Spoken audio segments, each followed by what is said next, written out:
All right, so this is a short, I think it's 10 slide PowerPoint about intellectual changes really in the latter half of the 19th century. We'll really talk about mainly Marx, Darwin, Freud, and the new age of science that emerges here. So let's get right into it. Let's talk about Darwin, okay? So I'm sure based on the classes that you've taken at this point that Darwin's come up. And really, from a historical perspective, we really have to account for the historical significance of it.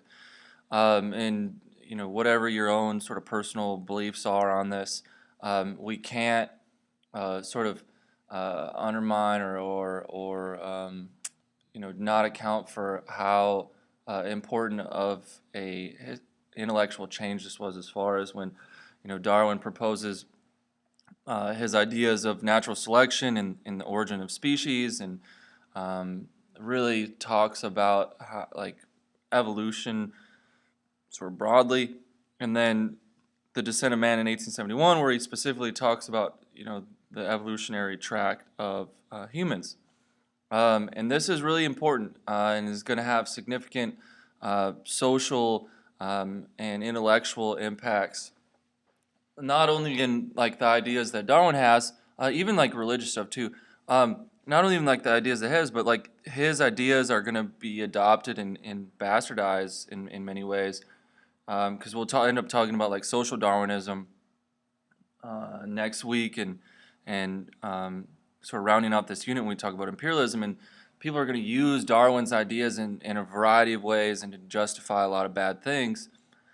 And so like they really are super important, okay, as far as understanding how it sort of shifts away from sort of previous understandings of human origins, how it affects and kind of fits into the intellectual changes that were happening, um, and how like Darwin is kind of this interesting bridge between the enlightened rationalism, and how his enlightened sort of rationalism and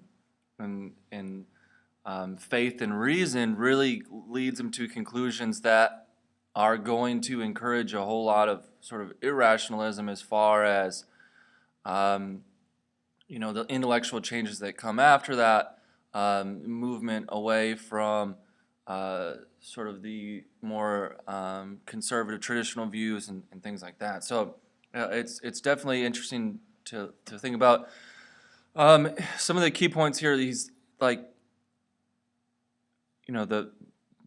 the conception of evolution is going to radically alter the conception of time and biological life. Um, we have many people still arguing today, like how old the Earth is and how long humans have been here or life has been here. And so Darwin is going to reorient that discussion, and really like the origins of that reorientation. And then again, I think one of the really interesting questions that I haven't seen AP ask, but I think is a definite possibility because of how much you could really talk about, is like the connections either between um, religion and new sort of intellectual changes during like the scientific revolution and the Renaissance. And you could talk about like how humanism and like heliocentrism really affect religiosity, and then compare that with like this age of this like mid 19th century intellectualism, and how like you're going to have Darwin and Marx and Freud, and this new science that's going to offer a lot of possibilities or potential for people to question um, their religious beliefs. And so I think that's something we really need to be thinking of, and something that, if I was you, I would strongly recommend you maybe take notes on that. All right, let's move on. So Marx. So Marx, we've talked a lot about this in class. I think one day we actually just spent a day talking about like his dialectical process, and like how like the dialectical process is like an expression of Marx's belief that human history was governed by like scientific laws, and that like this for Marx, this conflict between different social classes is what drives the thesis, antithesis, synthesis, and how like that would produce a new age, and then like in the like the driving force between like the thesis and the antithesis was over like social class like conflict, and like economic changes. And so what's most important is many people get this wrong, and then the reason I kind of harp on this is because it becomes very important when we start talking about like Lenin and the Russian Revolution, is that Marx believed that capitalism was an important step in like the development of human history, and that like capitalism was the precursor to communism. And so like the effects of capitalism were going to cause this antithesis that was going to be driven by the workers themselves in response to this like capitalistic system that in society and government that were being created. And so like that, those effects were going to cause this reaction by the workers, and that then was their like that revolution and takeover was then going to cause a new age that would be communism. And so Marx is actually going to predict that a revolutionary change to communism was imminent in the latter half of the 1800s,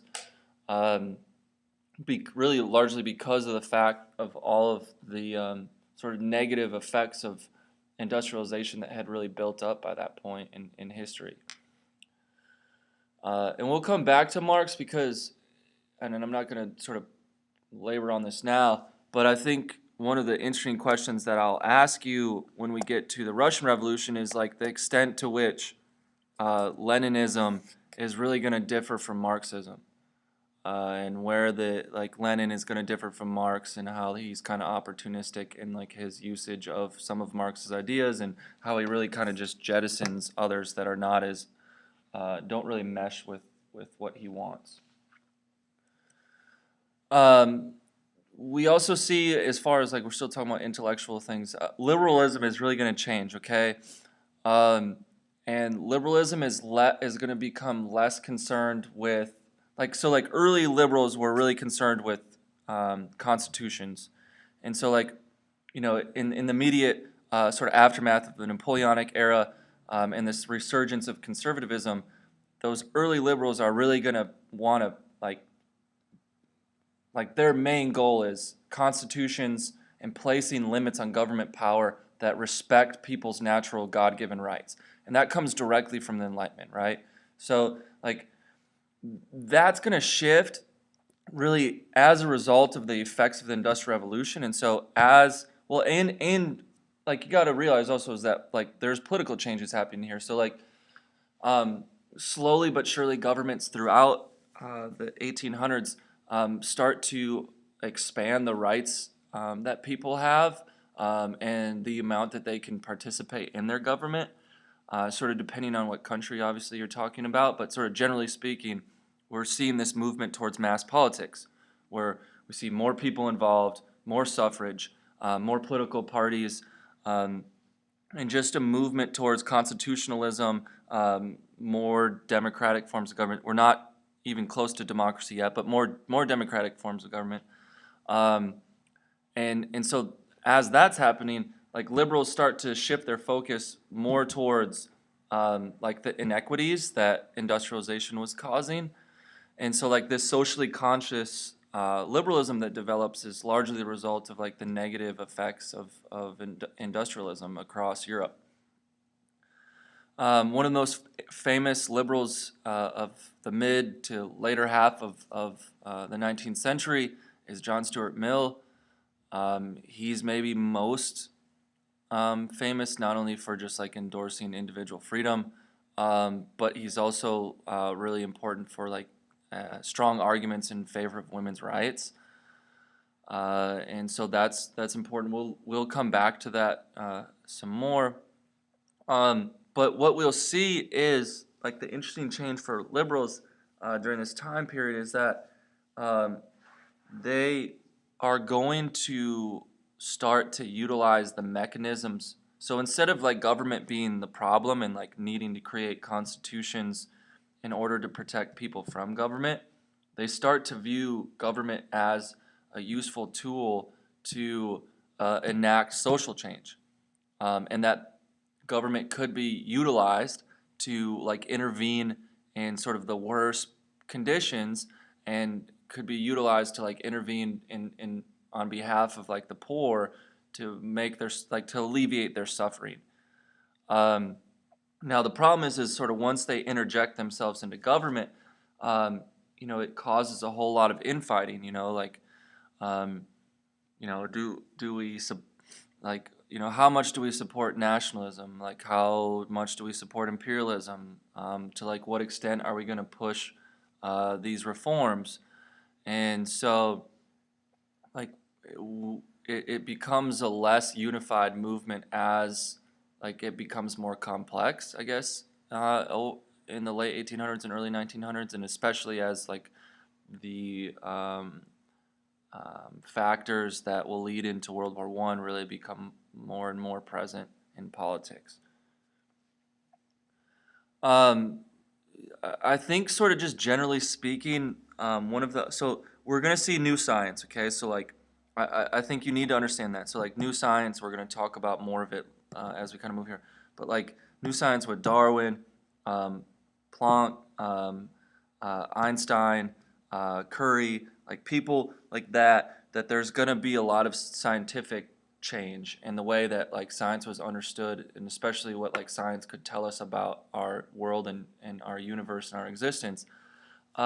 But there's also going to be like philosophical changes too. So like the philosophy of the mid to late 1800s and early 1900s is going to be one about like severe like anxiety about the extent to which like we really were progressing, whether progress was inevitable, like enlightened thinkers thought, like how much we could really know about the world, a deep questioning of rationalism and sort of logic, and like how much we could really just know about things based on logical thinking or reason. And so like that's the other kind of key characteristic here, and I think there are two thinkers that really sort of characterize this for us. Is the first is Nietzsche. Um, he was a German philosopher, um, and he's going to be very controversial. Um, and I don't want to necessarily go into all the like the specifics, but a couple of the things that he's going to say is like I think he's got an interesting understanding that like history wasn't like a consistent progress or like a linear line, like moving forward in progression. But he said like Nietzsche hypothesized that like history changed and ebbed and flowed um, in different degrees, largely as the result of like supermen, that like our history is characterized by single individuals who kind of like uh, supersede their peers and cause change, and that change could either be negative or positive. Um, I think the reason that we're still talking about it is like that's you know certainly intriguing. I'm not going to sit here and say that that's without a doubt true, but it's intriguing. I mean, when you look at the way that history has unfolded, I certainly think there are certain evidence points to back that up. I mean, even in the last 100 years, you talk about like Hitler, or in the 1800s, you talk about Napoleon, and how like those individuals really sort of brought about new ages. I think the most important thing about Nietzsche that often gets sort of overlooked in all the other controversial things he's going to say, is that he really did identify that like the big problem with modern society, not only in his own time period, but more importantly, like moving forward, is that like in a society where traditional moral values and a faith in what the Bible said was certainty, like when you lose that certainty, um, that like that's gonna and like the power that was and authority that was behind that, and like all of the connotations of like the respect for authority and to listen, to not question, like that's the hallmark of this. Okay, so like basically from the 1860s moving forward, like I think that really characterizes the last 150 years. um, like how do we deal with that, and like that moral, like I shouldn't say moral, it's kind of a moral crisis, but more of like that intellectual crisis in all of us is going to be, um,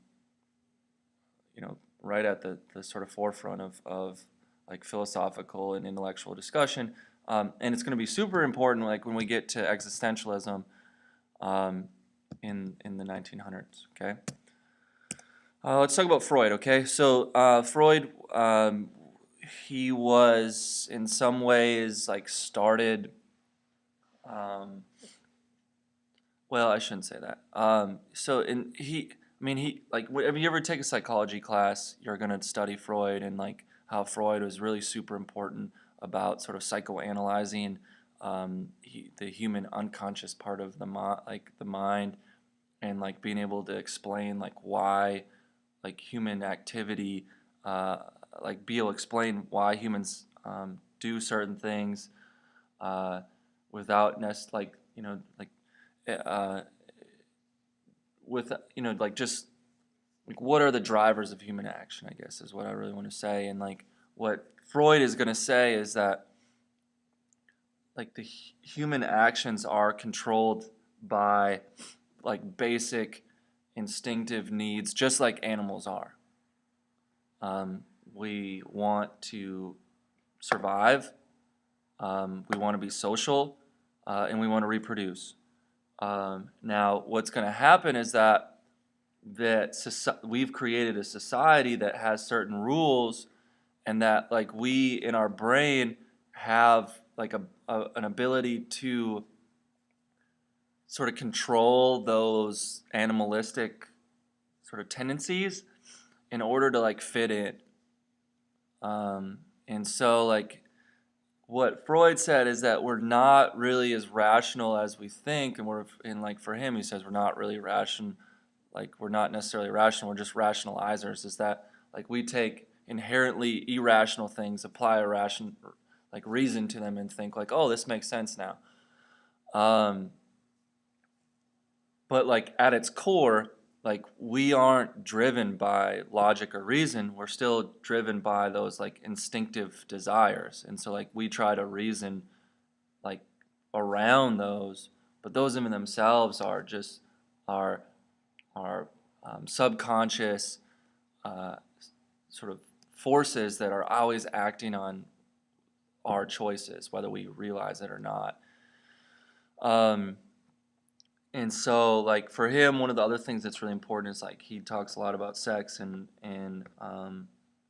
you know, that's one of the things that he talks about with specifically with humans, is because of the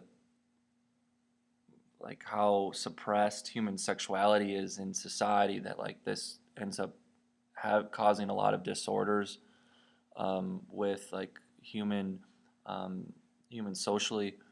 Um, Freud does like one of the other things that you'll hear a lot, like the Freudian slip, right? Is like we meant to say one thing, but we said the other that we really meant, and like that was what we like subconsciously were thinking. And so like this is stuff that comes up. Um, Freud was also very skeptical of education, because he thought that like we were really just like sophisticated animals, and that like our like educational possibilities weren't limitless. Like John Locke said, we're just blank slates. Okay, so we are sort of infinitely capable of learning. We just got to keep expanding human knowledge, so that when we like the more that humans know collectively, the more we can input into each human's brain, and that they can then push the boundary further. Like Freud challenges that greatly, and he, based on his understanding that like I said, that we're just really sophisticated animals, that like we're only capable of so much. Um, Freud was also another one that was very skeptical of religion, and how like humans had used religion to try to rationalize a lot of things we couldn't explain. And again, going back to that, like we're rationalizers, we're not necessarily rational. Um, we've already kind of talked about this, so I mean, if you want to read through this, and that's fine. But like like just talking about how like intellectually speaking, and like when we talk about like this sort of um, move into modernity, like in the last 150 years, you can kind of see the steps there. Is like the more and more you rely on reason and logic, um, the more that kind of moves you away from like true fundamentalist Christianity, and the more that you move away from true fundamentalist beliefs about sort of our Christian faith, um, that it kind of opens the door for you to sort of have problems with morality or have problems with happiness because you're just unsure or you don't know, and that causes you to be depressed or feel alienated. And so, I think like we'll talk more about that, certainly as we kind of move forward. Again, like the early 1900s is called like an age of anxiety, largely based on like this idea. So this will come back up again. If we talk a little bit about art, so art is in your DBQ packet, so this is important. So we talk about Impressionism and modern art a little bit here. Um, so Impressionism was influenced mostly by two things, okay? One, they're building off sort of like the tradition of the Romantics that focused on nature and scenes instead of people. And that's partly as a reaction to industrialization too, as they all right, so I got kind of cut off there. So Impressionism caused by two things, okay? So we talked a little bit about the Romantics there and the reaction to industrialism and focus on nature. But the other thing is, like in the 1860s, I want to say the invention that the camera was invented. These are 1850 or 1860s. And so like once you could have a picture of something, it like art becomes less about like, hey, let's make the most realistic picture of this, because if you really just wanted the actual most realistic thing, like view of that, you just would take a picture of it, right? And so as like cameras and photography become more popular and widespread, like Impressionism spreads, and then we have Post-Impressionism.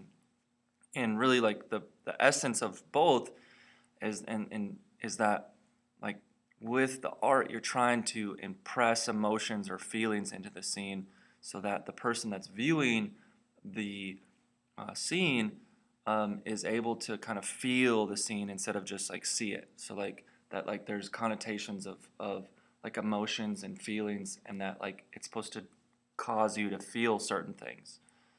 Um, and so Van Gogh is probably the most like famous impressionist, but like also like Monet and is another really famous one.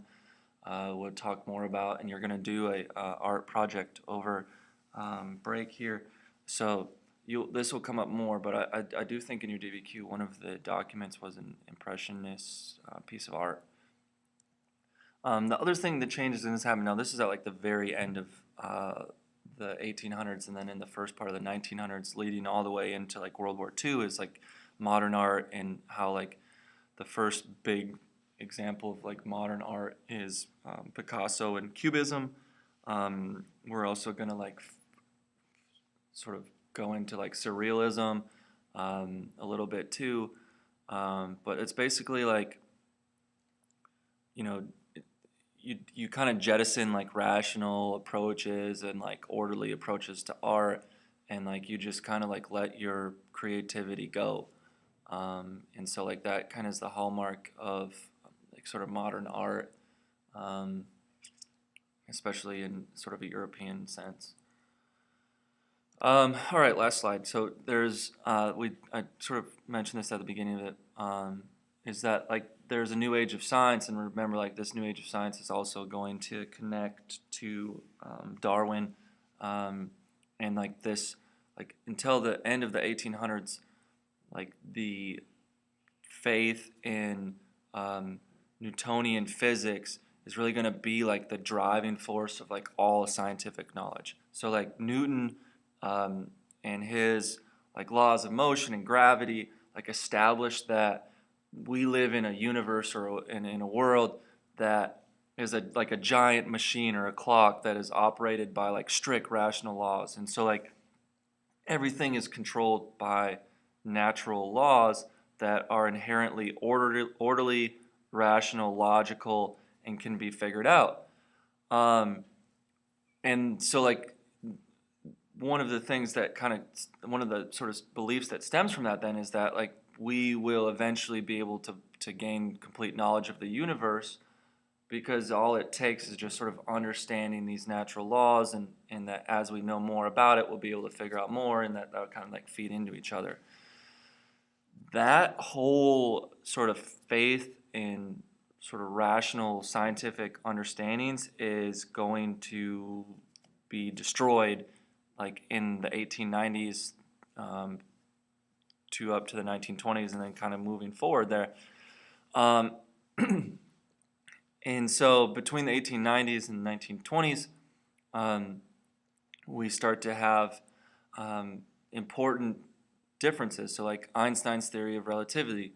And so like, you know, everything that we know is only relative to like our place on Earth and our very small part in this greater universe, and that like the things that we know here may not apply in other places of the universe because everything is relative.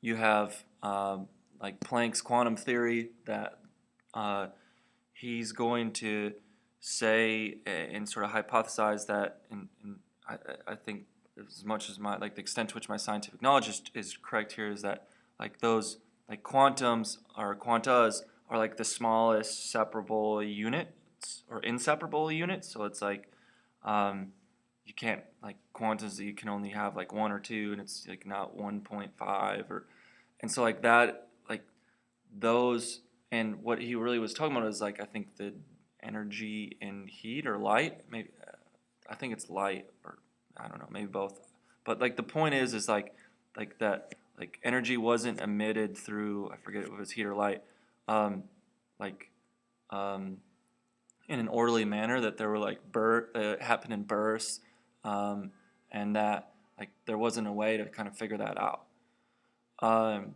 The other thing is that like the movement of electrons inside you know, an atom. So like electrons move freely, and they're like move independently, and there's like what we know about atoms and electrons is that there's no sort of rational explanation for why it is they do what they do, and like how they move and why they move. And so like, you know, atoms being sort of like the fundamental sort of like building block of life, we can't explain one critical component of that. And so that obviously sort of again, we're just chipping away at this, these understandings of like why things happen certain ways, and that it's not necessarily rational. And so like this sense of uncertainty and maybe disorientation is maybe a strong word, but like those are obviously going to have effects on like the philosophy, literature. We talk about philosophy, but like literature and art of the 1900s too. You know, like we start to see changes in science, then we have Darwin, then we have Freud, and like suddenly, you know, we don't know necessarily where we came from. We're not really even sure that we are really sophisticated, or we're just like animals walking on, you know, two legs. You know, it just is like kind of like we how much do we really know? Like, are we really very knowledgeable? And so like this all contributes this whole like age of anxiety about who we are, where we are, and what we're doing here. So Hopefully this helps you, because the DBQ that you're writing is all about sort of intellectual changes. Let me know if you have any questions.